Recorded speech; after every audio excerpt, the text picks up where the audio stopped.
Bueno, pues daros la bienvenida a todos los que estáis aquí.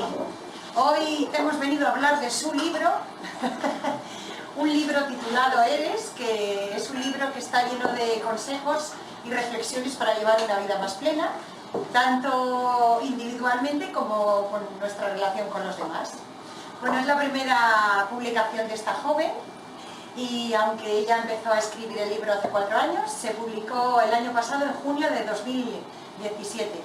Y hoy vamos a descubrir un poquito más sobre su libro. Buenas tardes, Yolanda Payas. Buenas tardes y buenas tardes a todos.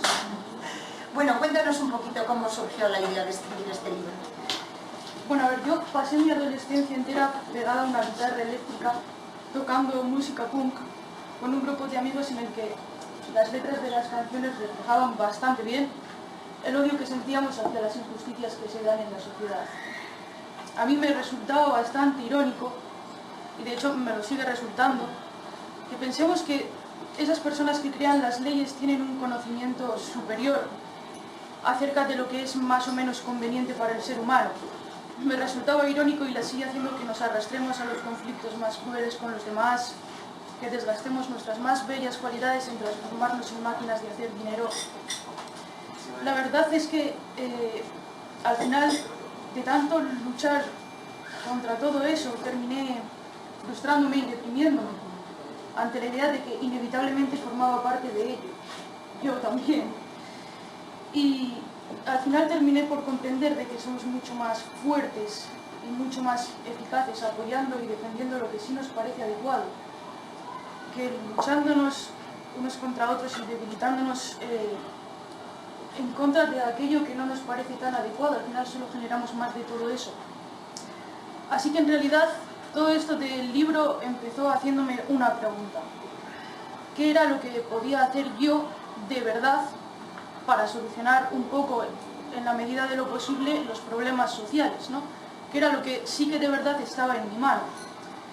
Y la respuesta a la que llegué con esta pregunta al final fue compartiendo una revolución interna. Bueno, ¿y cuál es para ti la importancia de compartir esta revolución interna? ¿Cómo llegaste a esta respuesta? A ver, pues porque cuando miraba a mi alrededor me daba cuenta de que el sufrimiento es una epidemia enorme de la que casi nadie habla y creo que las personas necesitan hablarlo. Hasta cierto nivel yo creo que todos sufrimos traumas, depresiones, ansiedad, miedos, estrés, y si no lo habéis hecho os aseguro que lo vais a hacer. Y hasta cierto nivel todos queremos aprender a lidiar con ello y ser felices, y la verdad es algo de lo más fundamental que hagamos esto, porque si no vamos a seguir proyectando nuestros sufrimientos internos en conflictos y diferencias con las demás personas. Así que, bueno, al final lo que hacemos en lugar de tomar esta medida de evolucionar internamente es quejarnos. Todos, o por lo menos casi todos, nos quejamos bastante de la situación social actual, de las desigualdades económicas, de la falta de justicia, de todo este tipo de cosas. Y la verdad es que es muy importante que solucionemos estos problemas, cómo no, pero la verdad es que también necesitamos tener una mente sana y liberada. Porque al final, cuando echamos la culpa a la sociedad, a nuestro tiempo, a nuestra era, llamadlo como queráis, lo único que estamos reflejando es nuestra visión de impotencia. Realmente nos sentimos incapaces de hacer nada. Y es por eso que creo que pensamos que son otros los que tienen que hacer algo. Pero la verdad es que la sociedad no es algo externo, es solo el conjunto de nuestras relaciones y por eso los problemas sociales no son algo ajeno. Aunque llevásemos a cabo cualquier tipo de revolución, como por ejemplo, imaginad que llevamos a cabo una revolución, cambiamos el sistema económico actual, la verdad es que los desajustes económicos como el hambre o la pobreza tarde o temprano seguirían existiendo como consecuencia de nuestros estados psicológicos internos de avaricia, odio, competitividad y todo este tipo de cosas. Y al final tampoco quiero que me malinterpretéis, yo no digo que manifestarse sea malo ni cosas por el estilo. Estoy totalmente de acuerdo en que todos tenemos que hacer todo lo que esté en nuestra mano y yo soy la primera que va y lo hace. Pero también es necesario tener una mente sana y liberada, de verdad. Bueno, ahora que ya sabemos cómo surgió la idea de escribir tu primer libro, ¿cómo decidiste publicarlo? Al principio no existía la idea de publicar un libro, lo que tenía era una libreta y yo mientras evolucionaba interiormente pues iba tomando notas para mí, a modo de diario casi, para que no se me olvidara. Y claro, yo me daba cuenta de que podía compartir mi experiencia y lo que hice, mi intención inicial, era ayudar a las personas a ampliar la visión que tienen de sí mismas y del mundo mediante un cambio de perspectiva hacia la vida, y empecé a hablar con un montón de gente en mi día a día, con la gente que me encontraba por simple empatía, con la intención de ayudar, ofrecer consejo y nada más. Y la verdad es que esto funcionaba bastante bien.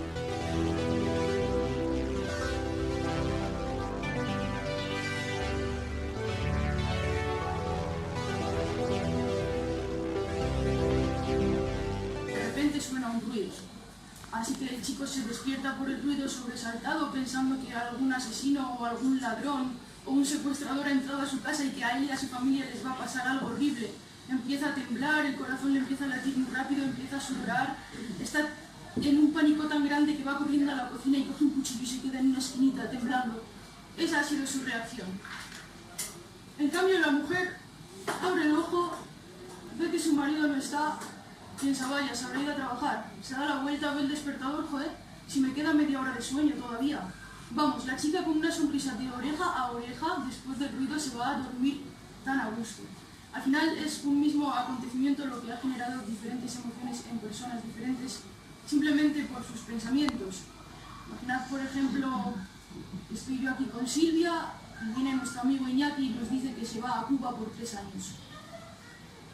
Y Silvia empieza, joder, qué guay, me alegro tanto de que vayas a Cuba, voy a poder ir a visitarte, vas a conocer un montón de gente extraordinaria allí, y empieza a pasar contactos, sitios que puede visitar, súper feliz. Y en cambio yo empiezo, joder, me vas a dejar aquí sola todo ese tiempo, eres un egoísta. Es que no solo piensas en ti y me empiezo a deprimir, acabo frustrada y triste. Al final, de nuevo, un mismo acontecimiento ha generado emociones diferentes en las personas, simplemente por el pensamiento. No hace falta más. Un ejemplo. Buen ejemplo. Bien, vamos a adentrarnos un poquito más en los contenidos del libro. Cuéntanos lo que nos vamos a encontrar en ellos. Bueno, he visto que está dividido en varias partes. ¿Podrías contarnos de qué va cada una de ellas? Tiene 6 partes el libro, con sus diferentes capítulos, eso da igual.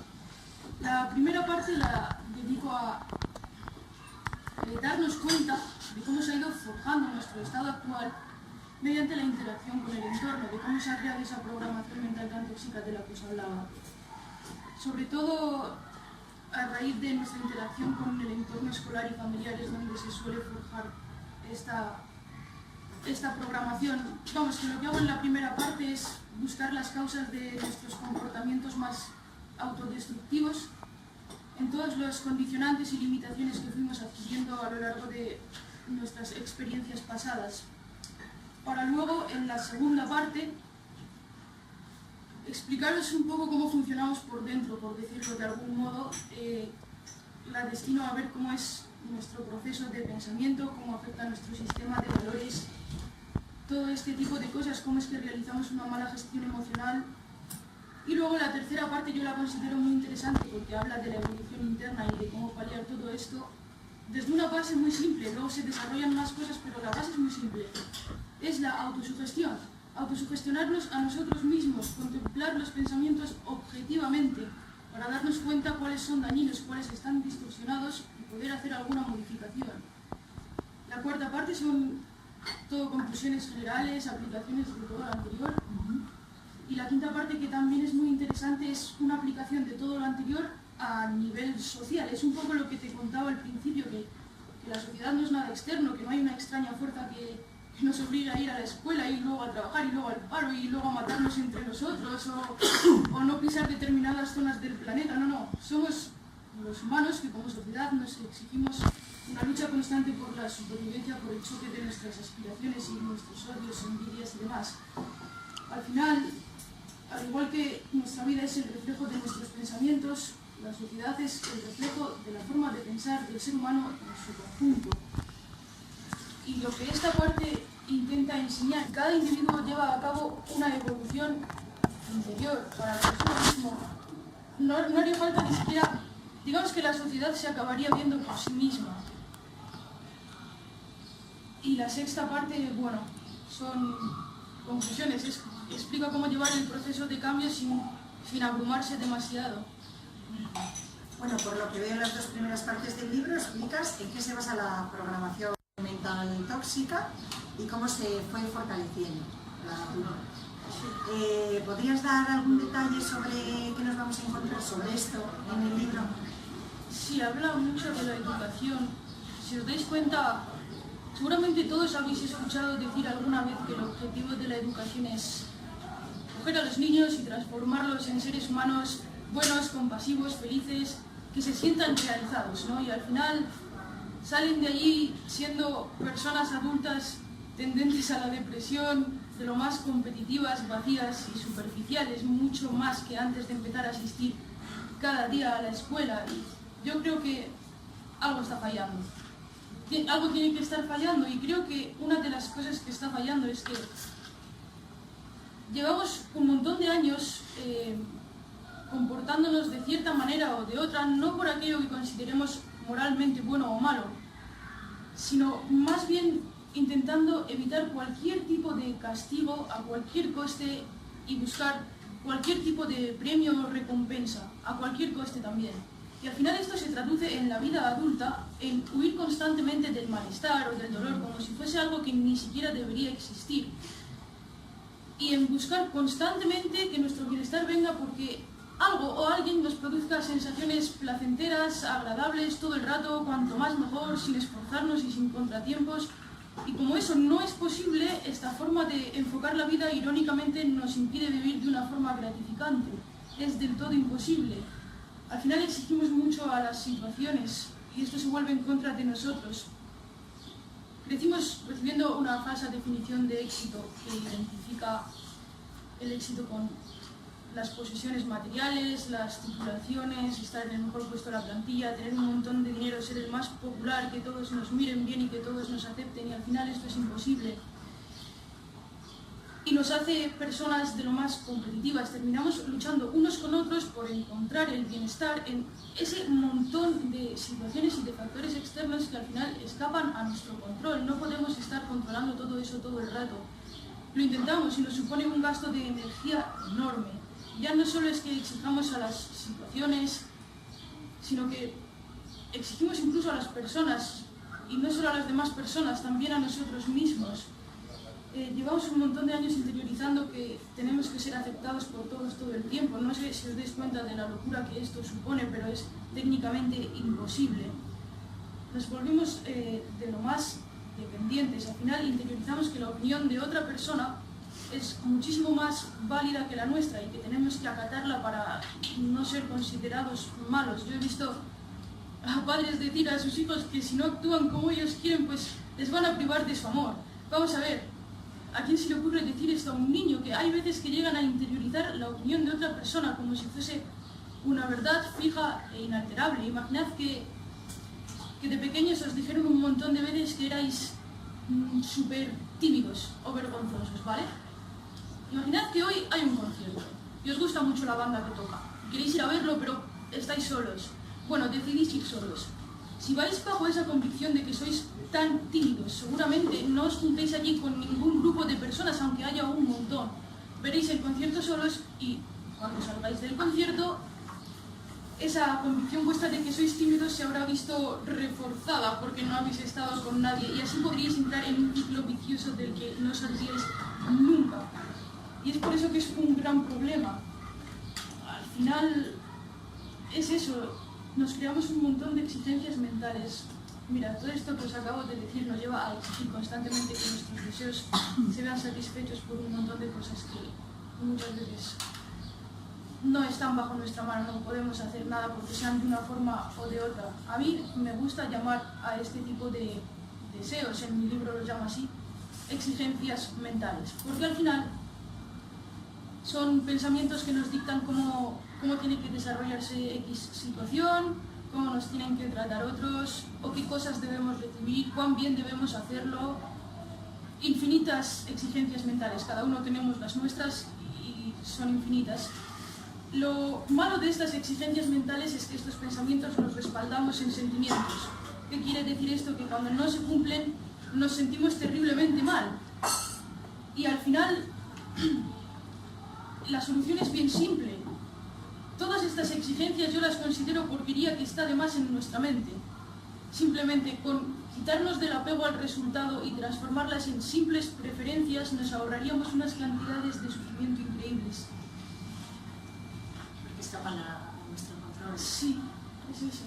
Bueno, pues ahora que ya tenemos una idea general sobre esta programación mental tóxica de la que nos hablas, yo te quiero preguntar sobre las dos siguientes partes del libro, ya que has dicho que tratan sobre cómo paliar sus consecuencias.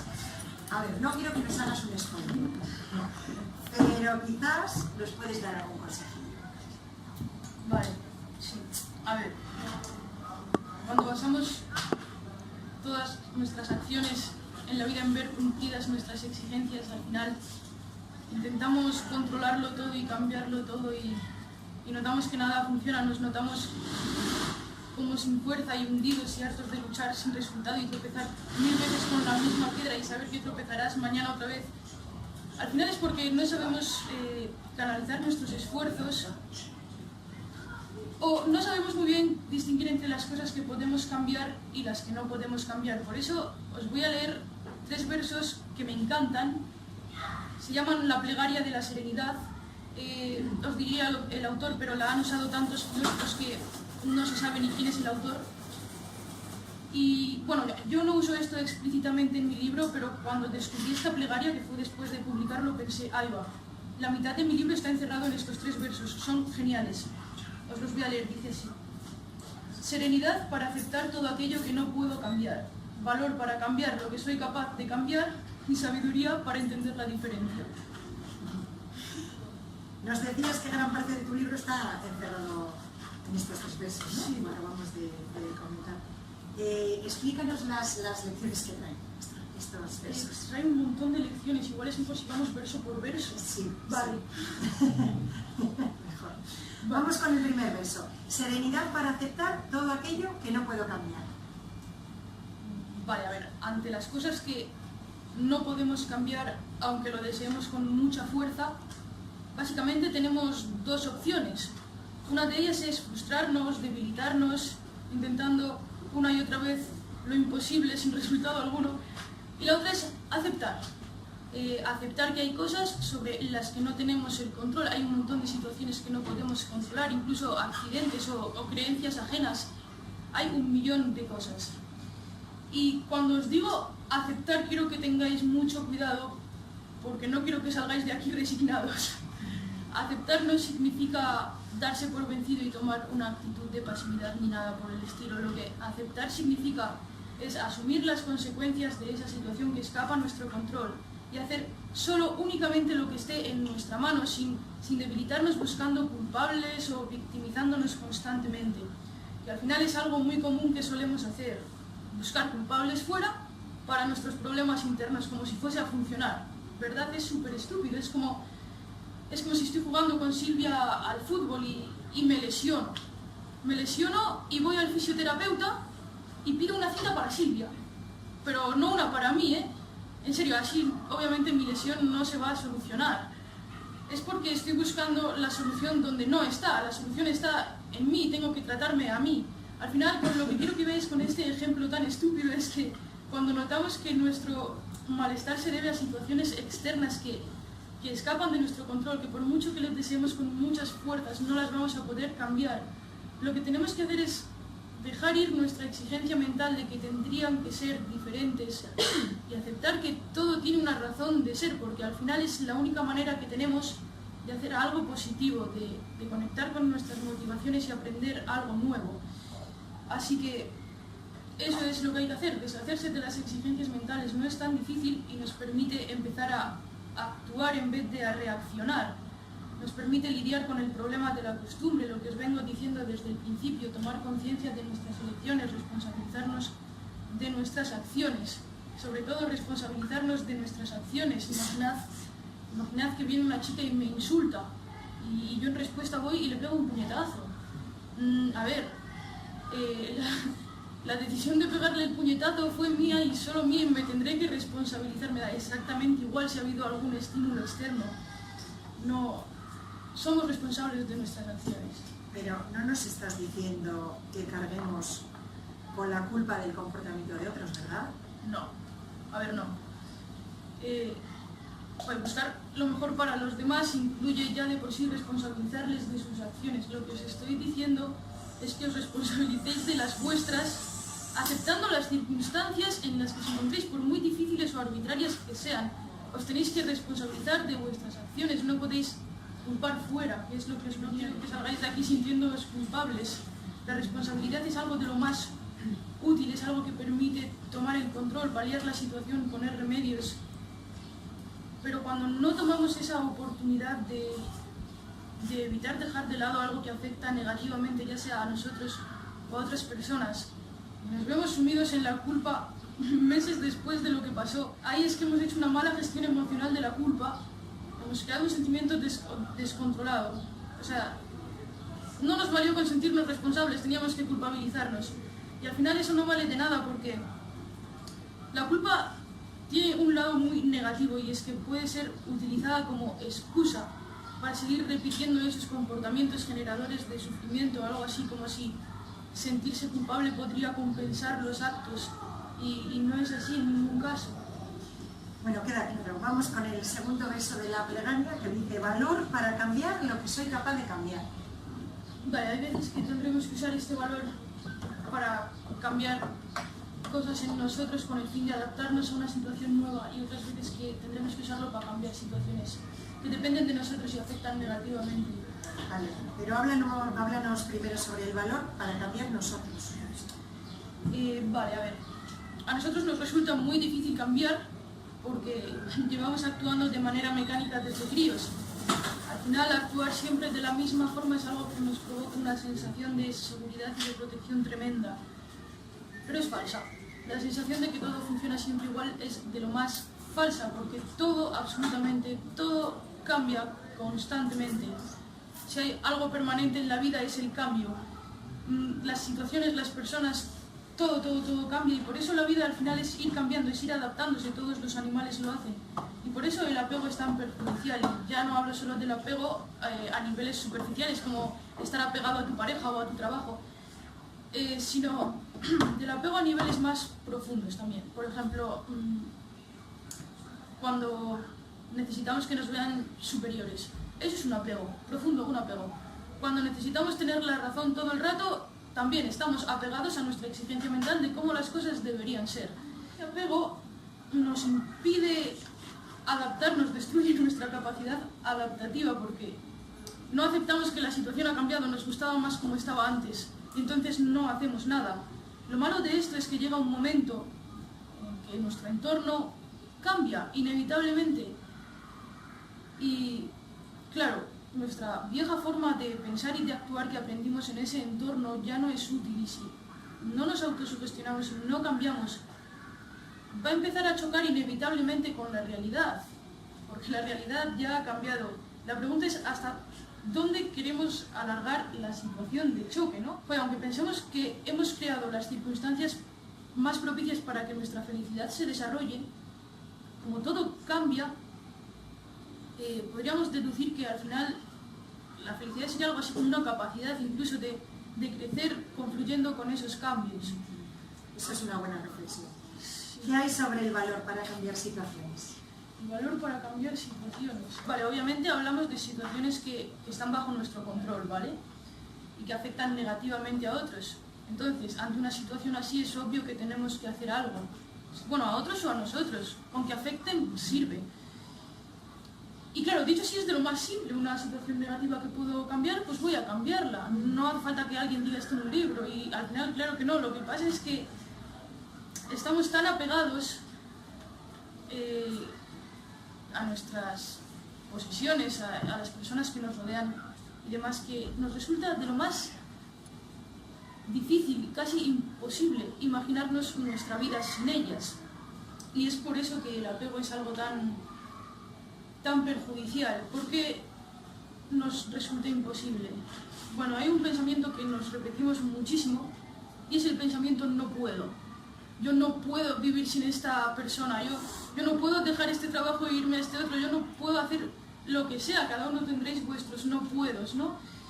Vale, pues es una mentira, nos lo acabamos creyendo, pero lo de no puedo es una mentira. En realidad lo que pasa es que no queremos esforzarnos, es una decisión de lo más respetable, pero es un poco necesario que nos demos cuenta de que lo que pasa es que no queremos. A ver, imaginaos a la persona que más queréis del mundo, ¿vale? Puede ser tu hijo, tu novia, tu padre, quien sea. ¿Tenéis todos una persona? Imaginad que os llama un secuestrador por teléfono, ¿vale? Y os dice que tiene a esa persona que tanto os importa y que si no vais corriendo a hacer eso que no podíais hacer, pues esa persona sufrirá muchísimo. Sufrirá muchísimo. Yo pongo la mano en el fuego porque según ese secuestrador cuelgue el teléfono, vais a ir corriendo a hacer eso que no podíais hacer. A lo que vengo con esto es que se trata de una cuestión de costes.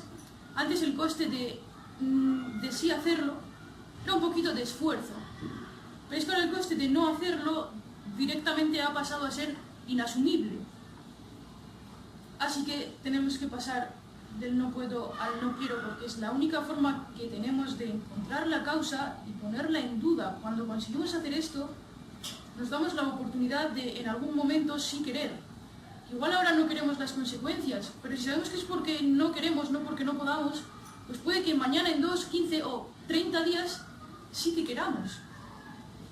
Y otra cosa sobre este verso que decía valor, valor para cambiar el valor no quiere decir que tengamos que esperar en el sofá de nuestra casa con una película a sentirnos suficientemente motivados para el cambio. El valor se desprende del esfuerzo que nosotros pongamos para el cambio. Imaginad que estáis en una relación de lo más tóxica, que solo os afecta negativamente en vuestra vida.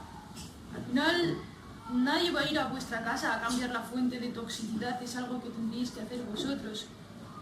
Y la verdad, no es muy útil esperar a sentirse suficientemente motivado en lugar de esforzarse por sacar valor, porque lo único que conseguimos con eso es alargar la situación que afecta negativamente, cuando por una vez sí que está en nuestra mano hacer algo, y ahí sí que podemos hacer algo.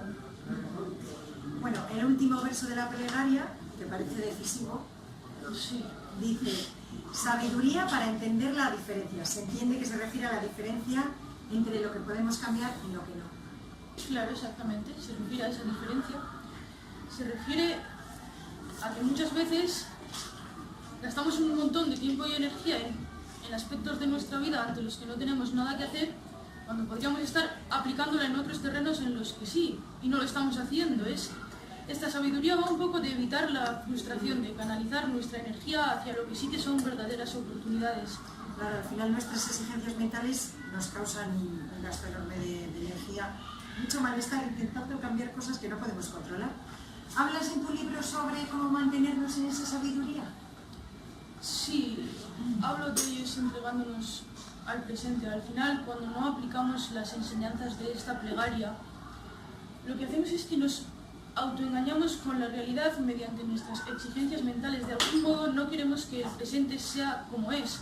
Entonces nuestras acciones de ese momento carecen de sentido para nosotros y empezamos a exigir más y más, pero también funciona al revés. Si nos entregamos por completo al momento presente, a lo que estamos haciendo y no al resultado, solo a ese momento, encontraremos el sentido en lo que hacemos y en consecuencia no exigiremos absolutamente nada más y estaremos a gusto.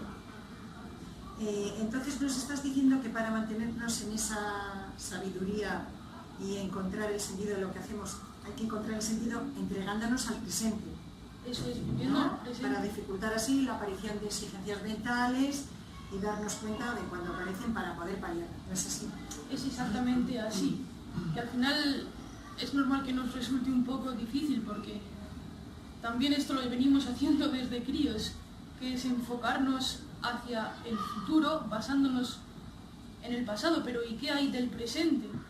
Estamos acostumbrados a vivir con mucha prisa y nuestro ritmo de vida nos causa una sensación de presión constante, como si siempre nos dejásemos algo sin hacer. Y es porque intentamos exprimir tanto el tiempo que al final nos olvidamos de vivirlo. Y eso es porque, a ver, todos sabemos que necesitamos tiempo para llevar a cabo ciertas acciones como si yo planto una semilla, voy a tener que esperar tiempo para que sea un árbol, o por ejemplo necesito el tiempo para ser capaz de tocar el piano, por ejemplo. Pero claro, cuando utilizamos el tiempo como un proceso psicológico de la propia mente y creamos el pasado y el futuro, nos empezamos a alejar del presente, que es lo único que existe. Al final casi puedo afirmar que nos alejamos de la vida cuando hacemos esto, cuando tenemos el tipo de pensamientos de ¿y si a mi jefe no le gusta esto? ¿Y si no me da tiempo a hacer esto? ¿Y si al final no somos videntes? Deberíamos centrarnos en lo que estamos haciendo y no en lo que va a venir después. O cuando tenemos pensamientos como debería haber ido a ese sitio, hubiera sido mejor. Estamos yendo al pasado y de la otra forma nos estábamos yendo al futuro. Y si os dais cuenta, por algún extraño motivo nunca metemos este momento en el tiempo. Siempre contamos de ahí para adelante o de ahí para atrás. ¿Y el presente? ¿Qué pasa con el presente? Es de lo más importante que aprendamos a vivir entregándonos al presente, porque al final es lo único que tenemos y es la única manera que tenemos de vivir plenamente. Siempre, pero generalmente se lo pierden porque están distraídos con toda esa porquería que tenemos en la cabeza, que es lo que son. Hay que vaciar la mente de todo lo que está de más, porque es lo que nos aleja de lo único realmente valioso que tenemos, que es ahora, esto. ¿Cuentas, Eres, algo sobre cómo dejar de vivir con esa sensación de presión que tenemos, esa presión constante, y sobre cómo vivir asombrándonos cada día? Sí, a ver.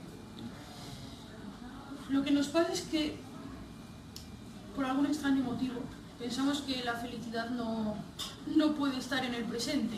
Como que siempre está lejos y hay que ir a buscarla. Que realmente no entiendo muy bien esto, porque solo puede estar ahí. ¿Dónde si no? Más que aquí ahora. Lo que hacemos es que identificamos la felicidad con la superación de ciertos problemas, con la consecución de ciertos retos y objetivos.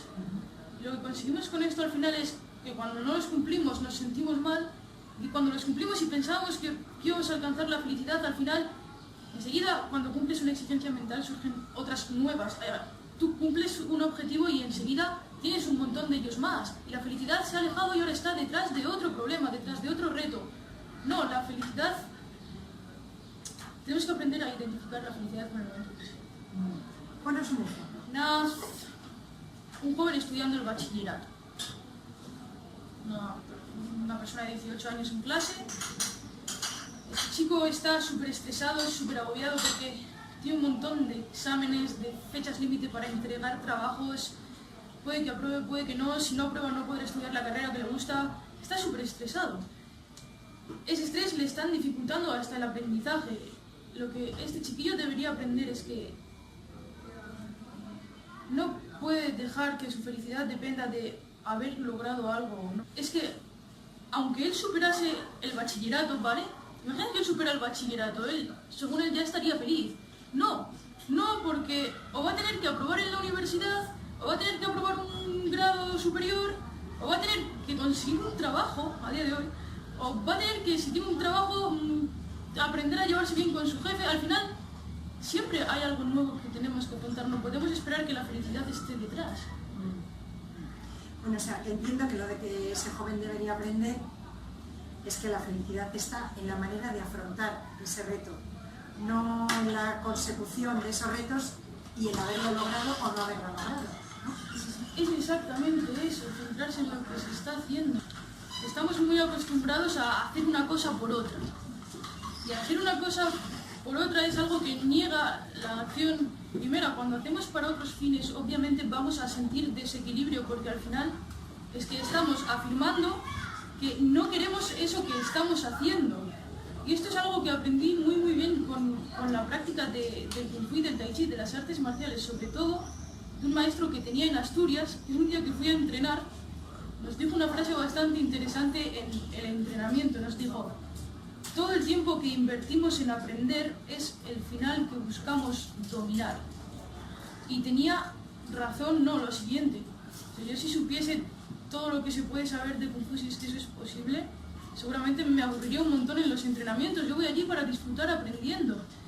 En este ejemplo, lo que los alumnos de Kung Fu aman o les gusta es la práctica del arte marcial, el estar practicando, no un cinturón negro de cuarto dan o que un jurado les ponga un 10, lo que les gusta es la práctica, no vivir con miedo a fracasar delante de un jurado, esos son deseos vacíos, un cinturón no puede hacer feliz a nadie y es que además esa persona será igual de estupenda consiga el cinturón o no lo consiga. Lo que este maestro quería decir es que el final a dominar es la capacidad de disfrutar aprendiendo cada instante, de saber que lo que esperas realmente ya ha llegado y tienes que dejar que se desarrolle y disfrutar de ese desarrollo. Volviendo al ejemplo del chico del bachillerato. Este chico está súper agobiado y no se centra, o sea, él se lee una página y cuando llega al final de la página no sabe ni lo que se ha leído, del estrés que siente. Al final, si este chiquillo estudiase de manera auténtica bajo la satisfacción de aprender, aparte de que le sería muy ameno y probablemente lo disfrute, como efecto secundario también es muy probable que al final consiga aprobar. Pero tú no nos estás diciendo que tener metas u objetivos sea algo negativo, ¿verdad?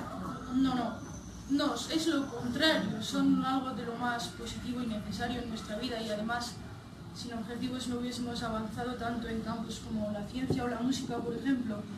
Lo que es malo de los objetivos es tener apego al resultado, es lo que os decía al principio, es lo que hacemos la mayoría de las personas. No tenemos objetivos, no nos entregamos a la causa sino al resultado y es súper común porque somos muy brutos y muy inquietos y vivimos quejándonos constantemente de que el mundo no nos hace felices, llenos de dolencias. Todo eso solo nos hace más vulnerables, más débiles. Al final, cuando hacemos para otros fines y no encontramos la virtud en lo que hacemos, lo que pasa es que nos acabamos sintiendo terriblemente mal. Yo creo que es por eso que muchos músicos jóvenes terminan suicidándose después de ser demacrados por su adicción a las drogas, que luego lo piensas y dices, pero a ver, si tocar es algo de lo más maravilloso, de lo que se puede disfrutar un montón, o como por ejemplo empresarios no pueden dormir por el miedo o caen en depresiones por supuestos fracasos comerciales. Al final es porque no se entregan a la causa. En cambio, cuando te entregas a una causa, a un objetivo, te vuelves mucho más fuerte porque actúas de manera auténtica. No estás buscando nada más y das el 100% de ti mismo. Bueno, pues lo que nos quieres decir es que tener objetivos es siempre sano, ¿no? Sin apego al resultado, sí. Siempre que los vivamos sin exigencias mentales. Exactamente. Es que al final la importancia de lo que vivimos es muy relativa. Y esa importancia se ve muy influenciada por cómo valoramos la realidad. Creo que a estas alturas de la charla ya os habéis dado cuenta y a mí me es totalmente indiferente si pones cañas o tiras y recoges cables, sacas fotos en bodas, cuidas niños o cambias pañales. Al final la pregunta es ¿por qué lo haces? ¿Qué objetivo tienes? ¿No? A mí una vez un amigo me dijo, a ver Yoli, tú si no quieres trabajar, tranquila, encuentra un oficio que te guste, que será como no ir a trabajar. Y luego lo pensé y es que acabé haciéndolo, realmente estudié sonido porque me gusta la música, pero es imposible hacer lo que te gusta todo el rato. Al final descubrí que es muchísimo más eficaz encontrar el gusto en aquello que sea lo que estés haciendo, me da igual lo que sea, encontrar el gusto en ello. Eso es algo que de verdad funciona. Os voy a contar una historia, porque es que cuando aplicamos esto podemos notar hasta la ausencia de esfuerzo. Por eso quiero que lo entendáis tan bien. Os voy a contar la historia de un caminante que se acercó a un templo en ruinas que estaba siendo reconstruido. El templo estaba en ruinas, así que había un montón de trabajadores reconstruyéndolo, y nuestro caminante avanzaba por el camino y se encontró con el primer trabajador. Y le preguntó, ¿tú qué haces aquí, no? En este templo. A lo que el trabajador le respondió, estoy aquí moviendo piedras, me duelen las lumbares un montón, encima casi no llego a fin de mes, hasta las narices del templo estoy. Este trabajador estaba de lo más frustrado y agobiado. Va el caminante caminando y se encuentra con el segundo trabajador, al que le pregunta de nuevo, ¿tú qué haces aquí? Y el trabajador le responde, moviendo piedras. La verdad es que estoy de lo más cansado, pero tengo que dar de comer a mis hijos. La verdad es que estoy empezando a odiar este templo. Es súper triste y frustrado también. Nuestro caminante llega donde el tercer trabajador y le pregunta, ¿tú qué haces aquí en este templo? Y con una sonrisa de oreja a oreja, o quizás más grande, nuestro trabajador le responde: yo estoy aquí levantando un templo. Lo que quiero que lleguéis a ver con este ejemplo, con esta historia, es que todos estos trabajadores estaban bajo las mismas condiciones. Lo único que cambiaba las cosas era el sentido que cada uno le daba a lo que estaba haciendo. Al final, lo que quiero que veáis es que es de suma importancia que empecéis a dar más importancia, valga la redundancia, a vuestras acciones, porque si no la rutina va a empezar a arrasar con todo. Es necesario que aportéis profundidad e ilusión a vuestras vidas, que es algo que lo vais a notar consistente, lo vais a notar como una sensación duradera. Y de nuevo lo digo, no hablo de ser unos pasotas conformistas que se dejen explotar en el trabajo ni nada por el estilo, hablo de comprometernos valientemente con nuestras decisiones. Al final, si estáis viviendo algo que no os gusta, como os he dicho en aquel verso de la plegaria, siempre podéis planificar un cambio. Bueno, pues recapitulando un poco, gran parte del libro se trata de desechar las exigencias mentales que nos sobran y preocuparnos solo por lo que estamos haciendo. Sí, eso es increíble. Todo lo que podemos hacer y lo bien que podemos hacerlo con esa actitud. Sí. Bueno, pues para eso tendríamos que poner constantemente nuestros esfuerzos en evitar que surjan pensamientos que nos estén ahí. ¿No? A ver, no. Entonces, ¿cómo? Ya. A ver, sí. Intentar... ¿Cómo hacemos? Es que intentar evitar pensamientos, aparte de que es imposible, ¿vale? Porque surgen. Lo que hace es que nos crea una especie de separación interna. Estamos creando una división entre la parte de nosotros que quiere evitar algo y la parte de nosotros que estamos tratando de evitar. O sea, el pensamiento. Al final no estamos aceptando una parte de nosotros y por extensión no nos estamos aceptando a nosotros mismos, y así es imposible que nos sintamos bien. Lo que hay que hacer con los pensamientos es contemplarlos de manera directa. Pensar objetivamente las situaciones, personas que influenciaron sobre nosotros, porque puede que nos transmitiesen ideas negativas, para así darnos cuenta de cuando estamos teniendo pensamientos dañinos o distorsionados que nos creen emociones exageradas o sentimientos descontrolados a raíz de sensaciones totalmente normales. O sea, quitar emociones, evitar que esos pensamientos nos generen emociones negativas, como verlos desde fuera, Sí, como observarlos. Sí, no hacernos más daño con nuestra propia reacción. Bueno, de modo que al final uno de los objetivos de ERES es que las personas sean capaces de gestionar bien sus emociones. Sí. Háblanos un poquito sobre esto más. Sí, vale, sí, recapitulamos el principio de esta charla. Ya os he dicho que estamos muy acostumbrados a buscar constantemente el placer y las sensaciones agradables. Como si eso fuese posible, intentamos evitar el malestar y el dolor como si fuese algo raro que no debería existir y vale que no estemos en guerra o algo así. Pero es que existe igualmente, todas estas emociones son parte de la condición humana. Yo misma he deseado un montón de veces, pero un montón de veces, que la tierra me trague. Pero es que hay otro montón de veces que me he sentido de lo más a gusto en el mundo, y todas esas sensaciones son algo de lo más natural para mí. Intentar no tenerlas sería como intentar no pestañear o no sudar o algo así, es imposible. Lo que vengo a deciros con el libro es que es nuestra reacción ante las emociones la que nos causa sentimientos descontrolados. Y esto es algo que se ve muy bien con la tristeza y la depresión, o el dolor y el sufrimiento. El sufrimiento surge cuando rechazamos el dolor como si fuese algo que no tuviese cabida para existir. Al final, la causa de nuestro rechazo son estas exigencias mentales de las que os hablo. Cuando las cosas no son como queremos, sufrimos un montón. ¿Pero por qué? ¿Por qué sufrimos? Pues porque no aceptamos que el presente sea el que es y queremos cambiarlo todo. Empezamos a exigir, intentamos controlar, nos desgastamos, nos hundimos. Luego ya hemos empezado a sufrir, así que empezamos a evitar todo lo relacionado con el sufrimiento, los recuerdos, las ideas, absolutamente todo. Y al huir del desencadenante es imposible que haya comprensión, y sin comprensión no puede haber liberación alguna. Intentar evitar las sensaciones desagradables es muchísimo más dañino que esas sensaciones en sí mismas. Un ejemplo. Imaginad que a mí me duele la cabeza un montón. Bueno, pues voy a tomarme un ibuprofeno. así voy a evitar el dolor. Es exactamente lo que os acabo de decir que no hagáis. ¿Pero por qué? Porque es una situación que puedo controlar y está en mi mano hacer que me duela un poquito menos la cabeza, así que lo voy a hacer. Porque no me implica nada tomarme ese ibuprofeno. Pero imaginad, por ejemplo, otra situación diferente en la que, yo qué sé, en la que una chica ha dejado a su novio. Pues este chico, la verdad es que se va a sentir triste, va a echar de menos a su novia, a su exnovia, todo este tipo de cosas. Y sí que lo va a pasar mal, pero si de ahí empieza, lejos de aceptar la ruptura, a pensar que no es digno de amor, que no puede vivir sin ella, que ya no vale para nada, que su vida no tiene sentido, pues probablemente acabe en una depresión de caballo o peor. Y ha sido él solito, a través de sus pensamientos, quien ha hecho eso. Si este chico, por ejemplo, imaginad que como ya le han hecho daño, pues intenta evitar que le hagan daño otra vez.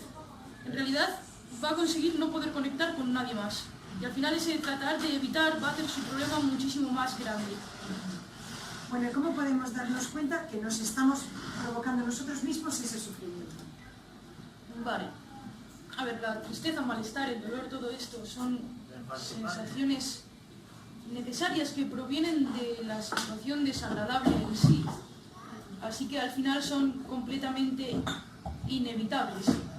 Pero lo que es el sufrimiento, ya los sentimientos más descontrolados, son completamente innecesarios, son opcionales porque se pueden evitar, si no rechazamos el dolor, se pueden evitar aceptando el dolor, y sí, estas sí que son verdaderamente dañinas y no provienen de la situación desagradable.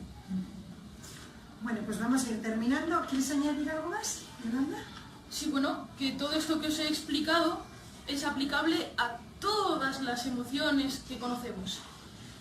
Como os he dicho, cuando aceptamos el dolor, nos fundimos con él y no hay sufrimiento alguno, solo quedamos nosotros, funciona exactamente igual. Con las demás, cuando aceptamos la tristeza, nos fundimos con ella, no hay depresión alguna, solo quedamos nosotros. Cuando aceptamos el miedo, nos fundimos con él, no hay temor alguno, solo quedamos nosotros. Y es en ese preciso momento en el que solo quedas tú, cuando te das cuenta de lo que auténticamente eres, y por eso mi libro se llama Así eres. Muy chulo. Bueno, pues antes de irnos, nada, que en las últimas hojas del libro hay algunas reseñas bibliográficas, por si queréis leer como se ha documentado Yoli. Y luego, bueno, podéis leer a otros autores. Y bueno, si tenéis alguna pregunta que hacerle a Yoli. Sí, es vuestro momento, si queréis decirme algo. Venga, en serio, que luego me voy a ir. A ver qué libro está disponible en Amazon, o lo podéis conseguir aquí y además os lo firma. Sí, Esto ha sido Eres y bueno, pues esperemos que esto os haya ayudado también, porque la charla en sí yo creo que ha sido bastante positiva. Sí, o sea, aunque así haya gente que no sean lectores, espero que esto os haya servido aunque sea de taller o algo así. Sí, seguro.